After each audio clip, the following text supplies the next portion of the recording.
Now, Professor Finkelstein, what do you think is happening here? There seems to be a pattern that people who are sort of observing that or claiming that there's potentially judicial overreach here, that the Supreme Court is there's delay tactics here. There's sort of coddling of former President Trump's cases in order potentially to benefit him.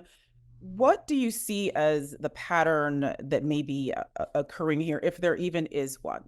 Well, what's really striking to me is the difference between the Trump v. Vance case just decided 4 years ago in 2020 and this case, because there's only been one change in the court's identity since 2020. Um, and that's Justice Ketanji Brown Jackson. So, and she did not change the balance significantly. It's certainly not for the more conservative side. And it was a Justice Roberts' opinion in both cases. So you remember in the Trump v. Vance case, which also dealt with immunity, albeit a different kind of immunity, um, the court was unanimous in finding that presidents were not above the law. And so they seem, just in 4 short years, to have reversed themselves and to have taken a very different position with regard to presidential authority. Um, how did that happen? Well, I think one of the things that happened, which is really striking, is that they are acting now in anticipation of a second Trump presidency.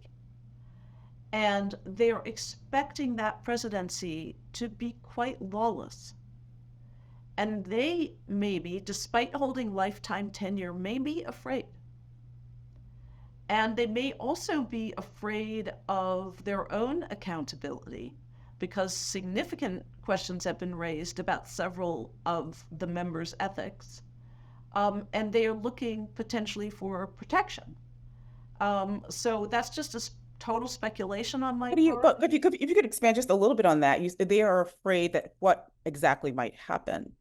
Well, they could be afraid of being held accountable for their own ethical problems, and they may be looking towards a potential Trump presidency for protection from him. Understandable. But they also may be concerned about his promises to seek revenge against political enemies.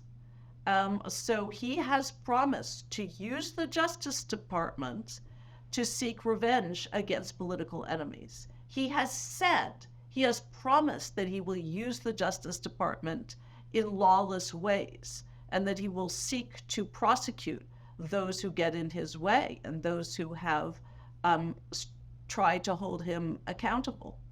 And so people may be this may be a reflection of a tide turning in which people are afraid to stand up to him. People are afraid of the consequences. So potentially moving more towards an authoritarian type of That's uh, right. scenario in the United States, which a lot of people have complained, to your point, that we are sort of being governed by fiat by a court that is, I mean, the Supreme Court in general is an unelected body. It's an undemocratic body, but now we have this conservative supermajority that a lot of people are concerned about that is not bowing at all to stare decisis, but is creating completely new rules.